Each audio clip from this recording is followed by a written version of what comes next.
A paz do Senhor Jesus a todos e a todas.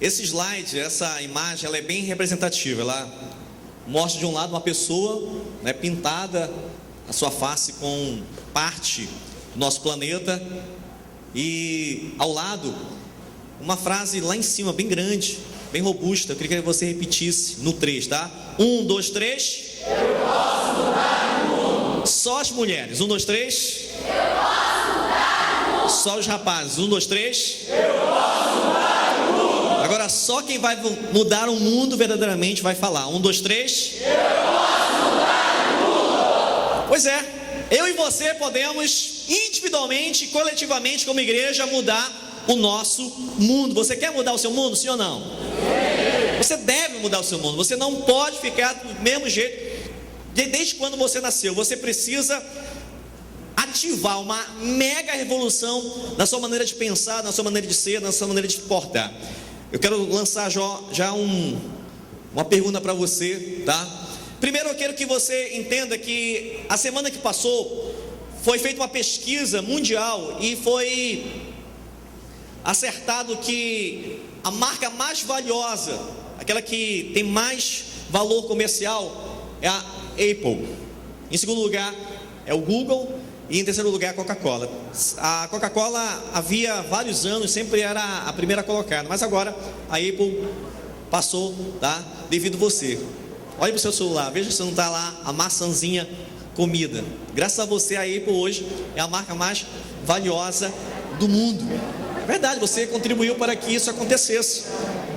O Google também é uma marca hiper valiosa e a Coca-Cola está sendo desbancada. Também por causa dos nossos jejuns, né? Quando a gente faz jejum, normalmente a gente resolve fazer jejum de refrigerante, a Coca-Cola sai sempre perdendo. Agora eu tenho uma pergunta para fazer para você. Vamos lá, pode passar, Júlio. Quanto vale para você a marca do Evangelho? Aquilo que Cristo deixou como legado para todos nós, como identidade para todos nós, como igreja. Quanto você acha que vale? Posso até lhe ajudar respondendo para você. Vale o preço da vida do Filho de Deus, do sangue do Cordeiro. Cristo morreu por você, Cristo morreu por mim, para que nós viéssemos a retomar a nossa posição em Cristo. Posição essa que foi dada a nós lá em Gênesis. Agora vou pedir para que você reflita sobre essa pergunta aqui. Refletindo? Em que posição você está para que o Evangelho seja valorizado? Talvez você, na sua casa, no seu convívio familiar, não tem voz ativa. Talvez você não seja uma pessoa que gere influência tamanha que faça com que as pessoas parem para ouvir você falar. Talvez você é um daqueles ou uma daquelas que geralmente ninguém lhe pede conselho.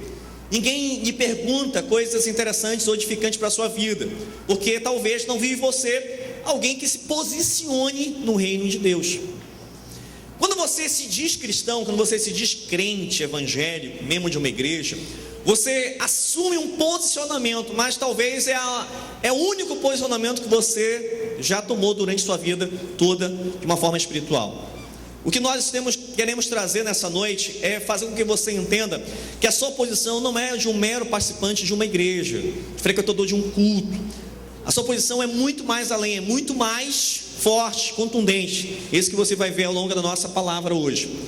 Queria que você, junto comigo, pudesse pegar o seu celular, pegar seu tablet, pegar mesmo a sua Bíblia e abri-la no primeiro capítulo. Que interessante, no primeiro capítulo, versículo 26 a 28, a gente tem falado bastante sobre o capítulo 1, versículo 26, temos ouvido muitas ministrações sobre isso, e novamente nós estamos sendo convocados a fazer a mesma leitura. Gênesis capítulo 1, versículo 26 a 28. Você pode compartilhar com alguém?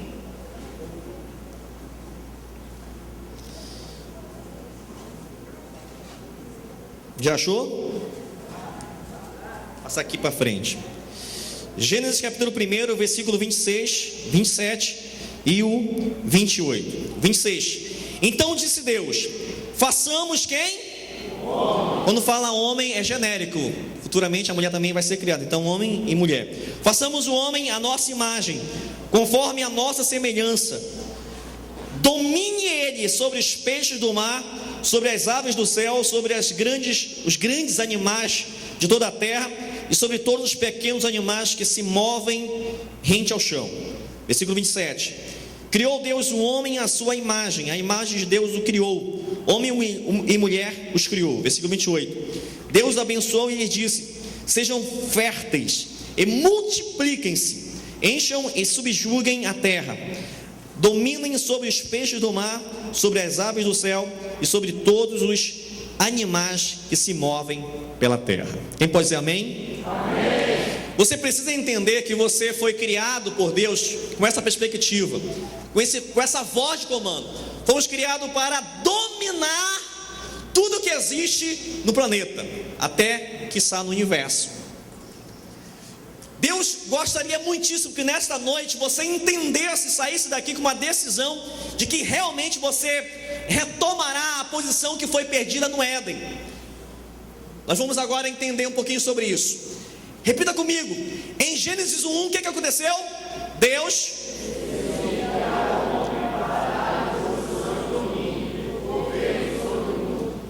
muito bem, foi o texto que você leu comigo. Deus decidiu criar o homem para dominar, para governar junto com ele a tudo e a todos. Mas aconteceu algo catastrófico no capítulo 2. Veja só. Em Gênesis 2, leia: Deus cria o homem, concede posição e acesso direto pelos parâmetros e concede domínio sobre a criação. Isso. Deus, ele efetiva o que ele havia determinado no capítulo 1. Ele faz com que realmente aconteça algo, e esse algo é você, sou eu. Nós nascemos, nós fomos criados por Deus para dominar, e Deus realmente realiza isso de fato. E nós temos uma relação transparente, direta, simples com o Senhor. A Bíblia diz que quando ele cria o homem e cria a mulher, ele tem uma ligação direta, não existe nenhum tipo de barreira, não há obstáculo, não há nenhuma dificuldade, não há nada que impeça o nosso acesso direto e imediato a Deus. Essa era a posição que Deus sonhou para o homem, essa é a posição que Deus projetou para que o homem assumisse. Quem está entendendo, diga amém. Amém. Agora olha o que acontece no capítulo 3. Em Gênesis 3, o que acontece? O pecado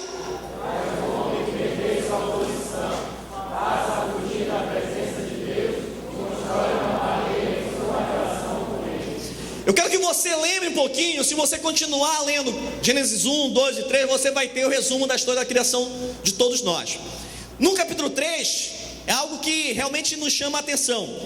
Quando Eva é tentada pela serpente, por Satanás, a comer do fruto proibido, da árvore do conhecimento do bem e do mal, ela entrega a mesma substância, o mesmo produto para que Adão consuma, e os dois passam a perceber que estavam nus, e eles se envergonham dessa posição, eles se envergonham da posição que Deus tinha dado a eles.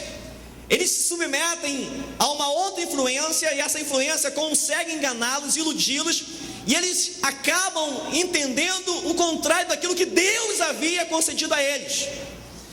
Assim que eles perceberam que estavam nus, eles resolveram fazer algo. Eles resolveram primeiro se esconder, e depois pegar algumas folhagens e tampar a sua nudez.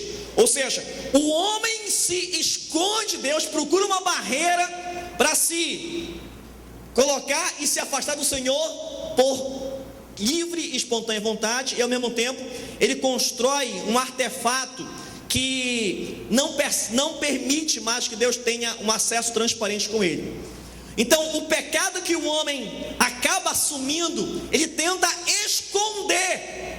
Como? Quando ele pega aquelas folhas e tampa a sua nudez, é uma simbologia do que nós fazemos hoje. Quando nós pecamos, nós nos escondemos de Deus, mas mesmo assim Deus nos procura, Deus nos caça e nos acha, e quando Ele nos acha, nós também não temos a transparência, não temos a sinceridade, a honestidade, a verdade para dizer: Senhor, nós pecamos, nós erramos, nós precisamos consertar isso. eles se escondem e tapam a sua nudez. Aquilo que representava o pecado, o homem acaba se iludindo por Satanás e achando que ele mesmo pode consertar isso. Essa é uma posição caída. Por isso que a gente fala que a queda do homem aconteceu exatamente nessa circunstância, nessa situação. Quem está entendendo, diga amém. Amém. Só que nesta noite, a gente está trazendo a primeira ministração dessa série de mensagens, tomando posição no reino, com o título Assumindo a Nossa Posição em Deus. Assumindo o padrão de Deus para a nossa vida. O padrão estabelecido em Gênesis capítulo 1, efetivado em Gênesis capítulo 2, e que foi não levado adiante no capítulo 3 por escolha nossa. Então hoje você tem a decisão de retomar a posição que Deus planejou, projetou para você e para mim. Quem vai tomar essa decisão hoje? Levante o braço. De dominar o mundo, de dominar tudo aquilo que existe. Vamos passar. A partir desse momento a Bíblia narra a busca de Deus em reconduzir o homem à posição que perdeu. Eu estou trazendo para aí alguns versículos da Bíblia, em 1 Coríntios capítulo 15, versículo 45 a 49, que ilustram Paulo exemplificando, ensinando que o primeiro Adão pecou, e por isso foi destituído de sua posição, e o segundo Adão, que é Cristo, nos reconduz à posição antes perdida pelo pecado.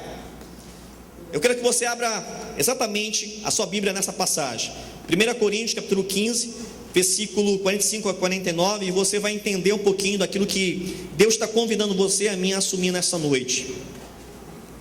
Nossa ministração hoje ela é bem sintética, é bem rápida, porque nós temos 3 vídeos ainda para exibir para vocês.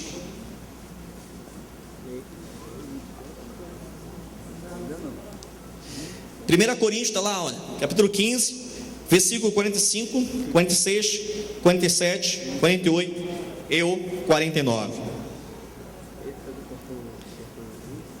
Você pode compartilhar se você percebe que alguém ao seu lado não possui uma Bíblia. Minha versão é a NVI. 1 Coríntios 15, 45. Diz assim: assim está escrito: o primeiro homem, Adão, tornou-se um ser vivente. Amém? Quem está encontrando aí? O último Adão, espírito vivificante. Não foi o espiritual que veio antes, mas o natural. Depois dele, o espiritual. O primeiro homem veio do pó da terra, e o segundo homem dos céus. Os que são da terra são semelhantes ao homem terreno. Os que são dos céus, ao homem celestial. Quem é semelhante a Cristo aí? Você é feito celestial. Assim como tivemos a imagem do homem terreno, teremos também a imagem do homem celestial. Quem crê nisso, diga amém. Amém. Então Paulo, ele pregou a mesma mensagem que eu estou pregando hoje. Paulo, quando chega à igreja de Corinto, ele prega a mesmíssima coisa que você e eu estamos compartilhando nessa noite. Ele está mostrando que nós precisamos retomar a posição que nós perdemos em Deus por causa do pecado. E quando o pecado veio para o primeiro Adão, quando o pecado veio ao homem, o homem foi convidado a criar uma barreira. Que barreira foi essa? Se esconder atrás de arbustos, atrás de árvores.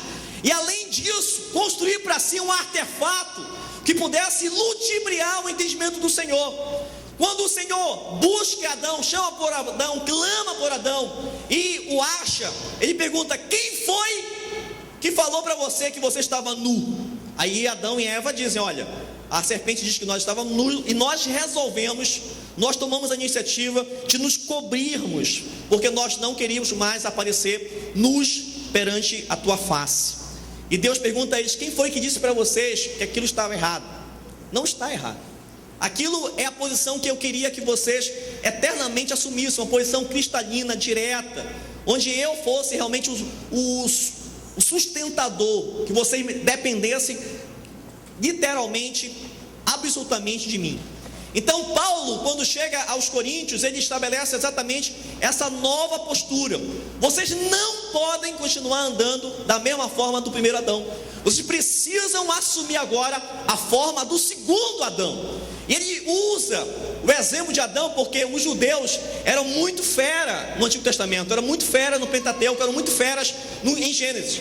Então ele precisava utilizar a mesma figuração de Gênesis para ilustrar que Cristo é o segundo Adão, que humanamente consegue vencer o pecado, consegue vencer a influência do mal. E essa influência de Deus em Cristo, ela é repassada para nós. Essa unção, essa transferência do segundo Adão, ela é repassada para nós. Nós hoje podemos assumir a imagem e semelhança de Cristo e dominar o mundo. Dominar o mundo que foi estabelecido por Deus em Gênesis. Dominar sobre tudo aquilo que se move sobre esse mundo. Quem topa essa posição? Quem assume essa posição? Mas eu tenho algumas coisas para conversar com você ainda. Olha só. Que posição nós perdemos?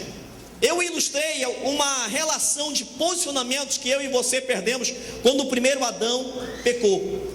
Nós perdemos a identidade.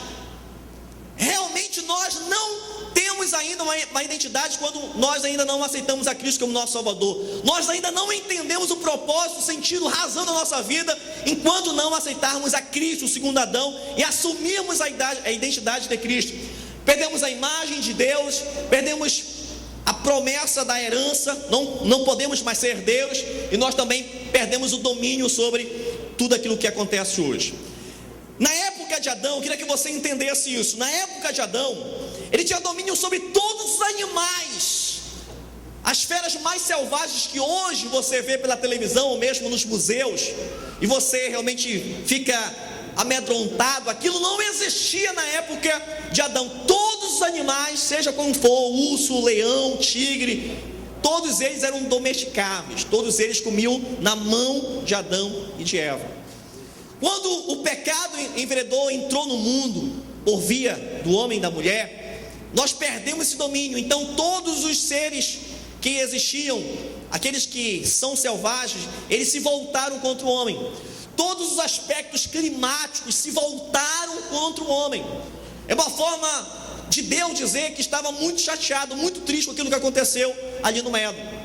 Então nós hoje sofremos a consequência do pecado original, do pecado primeiro cometido por Adão e por Eva. Outra coisa que nós perdemos, a intimidade com Deus. Nós perdemos isso. Conta o texto bíblico que Deus tinha um horário no dia para visitar Adão e conversar com ele. O grande discipulador de Adão era o próprio Deus. Deus chegava com Adão e pedia para que Adão relatasse uma forma de prestação de contas.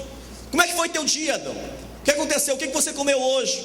O que você tem conhecido do jardim? Quais são os nomes de animais novos que você criou? Porque Adão foi o batizador de todos os animais que você conhece hoje. Nós perdemos essa relação. E essa relação ela precisa ser reassumida por nós, pelo segundo Adão. O que nós perdemos também? A providência. Deus não deixava faltar nada para Adão e para Eva, mas eles resolveram que realmente a vida deles estava muito chata. Talvez eles não entenderam esse processo de dependência de Deus, de obediência, e resolveram tomar as rédeas da própria vida. O que aconteceu? O homem teve que, do suor, do seu esforço, do seu trabalho, buscar o sustento seu e da sua família. Na época de Adão, antes do pecado original, Deus provinha a ele tudo que era necessário.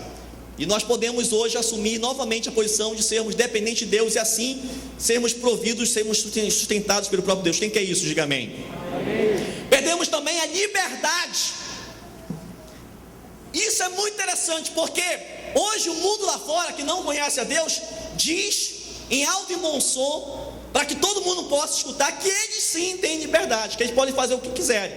É verdade. Só que essa liberdade que o mundo oferece, que o mundo ativa, é uma liberdade escamoteada, é uma liberdade falsa, é uma liberdade com rédea curta, é uma liberdade limitada. Eles têm liberdade temporária, eles podem fazer o que eles quiserem, realmente, eu acredito nisso. Mas é limitada. Quando eles morrerem, eles perderão eternamente a liberdade, porque irão para o inferno. Deus está nos convidando a reassumirmos a posição de termos uma liberdade eterna nele. Por isso, a última coisa que eu coloquei, que nós perdemos quando Adão e Eva pecaram, o pecado original trouxe a perda da eternidade com Deus.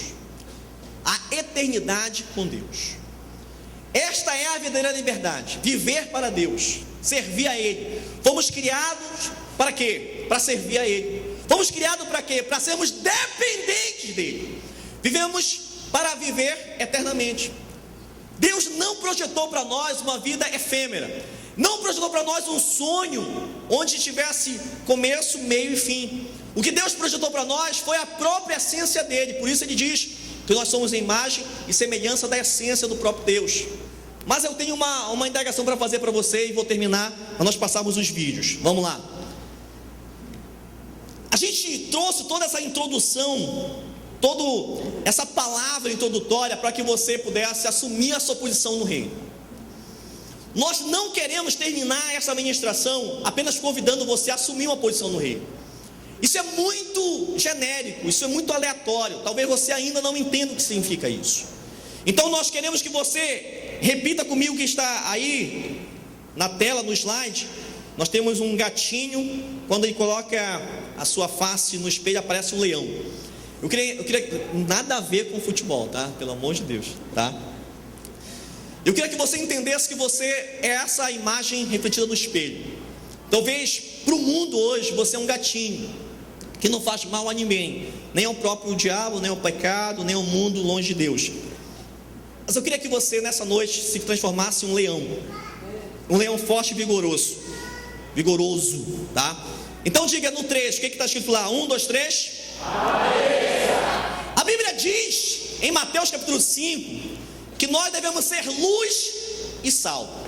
O próprio Cristo diz que nós devemos ser luz. Então repita: o próprio Cristo diz que nós devemos ser luz. Apareça então, apareça para o mundo, apareça para a sua família, apareça no seu trabalho, apareça na faculdade, apareça na sua escola, apareça na sua vizinhança, apareça na sua célula, apareça nesta igreja. Ressurja, reflita essa luminosidade de Deus. Vamos passar. Às vezes dá uma travadinha, isso é básico, isso faz parte. Repita, o que está escrito lá? Só o valorize, tá? 1, 2, 3.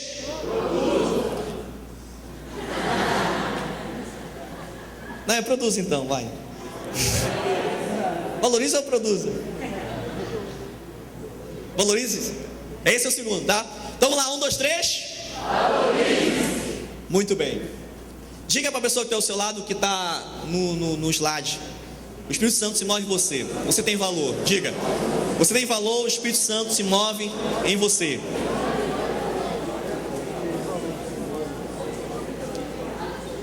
Agora, eu queria que você fechasse seus olhos, botasse a mão no seu coração, repetisse isso: eu sou excepcional.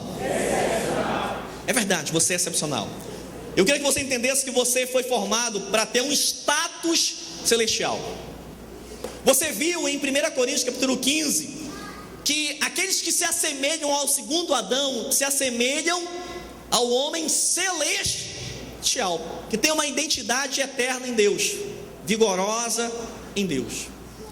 Então eu queria que você entendesse que Deus quer que você se reposicione hoje, que você assuma uma identidade com a qual você vai se identificar e você vai valorizar.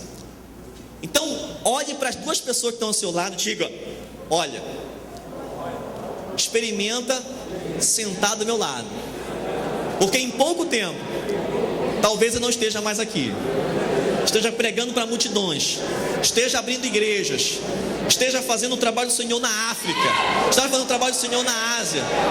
Diga isso para essa pessoa: olha bem para mim, você só vai me ver agora pela televisão, porque você é um mega pregador, uma mega pregadora. Diga: olhe para mim, talvez você só veja notícias minhas pela internet, porque você é do Senhor de tal forma que Ele vai me usar no mundo todo. E você vai lembrar que eu sentei do seu lado aqui na pedreira. Valorize-se, você tem um status celestial. Agora, para fechar sobre essa questão do valorize-se, cuidado com os seus relacionamentos. Cuidado com aquilo que você faz com as pessoas. Cuidado com aquilo que você troca. Quais são as influências que você gera e quais as influências que você recebe. Valorize. Se você está namorando alguém que não valoriza o que você é em Deus, hoje, dá um tchau para essa pessoa. Se você está namorando alguém que não quer nada com o Senhor, dá um tchau para ele hoje, para ela hoje. Valorize-se. Deus tem um projeto maravilhoso para a sua vida. Deus tem um homem, uma mulher escolhida a dedo para você. Se você está marcando passo, está perdendo tempo, hoje abra mão disso. Valorize-se. Em nome de Jesus, valorize-se. Vamos lá, outro. Produza, frutifique, ganhe almas, discipule, gere vida de Deus em outros. Foi para isso que Deus fez você. Foi para isso que Deus te trouxe nesta noite, para que você entenda que você tem que aparecer, você tem que se valorizar e você tem que produzir. E para fechar, inspire, leve pessoas a querer estar com você, a querer ser discípulas suas, né? Discípulos seus, pronto. Faça com que pessoas queiram estar sempre onde você estiver. Então, novamente, olha para a sua fileira, veja as pessoas que inspiram você, o que você está inspirando. Só olhe, diga. Se você é inspirado por alguém e essa pessoa está do seu lado, diga: você me inspira. Fale isso, troque inspirações. Bora fechar, Júlio. Só repassa, olha só. Volta um pouquinho. Vamos lá. Primeira atitude que você tem que fazer para se reposicionar em Deus, o que é? Então levante-se. Apareça para o mundo, você é luz, apareça para o mundo agora. Estabeleça agora um contrato com Deus. Senhor, eu estou aqui para fazer diferença. Estou aqui realmente para aparecer, para mostrar quem Tu és na minha vida, e através da minha vida muitas pessoas também irão surgir. Segunda coisa, valor. Isso, você tem valor. Jesus morreu por você, ressuscitou para te dar vida eterna. Valorize-se. Veja aquilo que realmente você precisa retirar da sua vida, que não tem edificado você, não tem valorizado você. Deus tem tudo para você, tem o mundo todo. Olha lá, produza. Quem está em célula aqui hoje? Quem trouxe sua célula? Olhe para o lado, veja os frutos que Deus tem dado a você. Cuide deles, zele por eles. Abrace esses frutos, ame esses frutos agora. Faça alguma coisa que demonstre que você está produzindo. Você tem que regue com amor, regue com alegria, regue com amizade, regue com dedicação. E agora, próximo, inspire. Você tem que se posicionar para que o mundo veja em você que você realmente é alguém que nasceu para dominar, mas para dominar em amor, para dominar em santidade, para dominar com um caráter santo. Isso é inspirador. Tem muitas pessoas aqui nessa igreja que me inspiram, porque tem um caráter em Deus, tem uma vida realmente consagrada. E eu queria que toda a igreja fosse inspiradora. Eu queria que você fizesse uma oração agora para que isso aconteça na sua vida. Feche seus olhos, põe a mão no coração e diga: Senhor, me faz aparecer, me faz ter valor, me faz ser inspiradora, me faz produzir. Faça uma oração nesse sentido.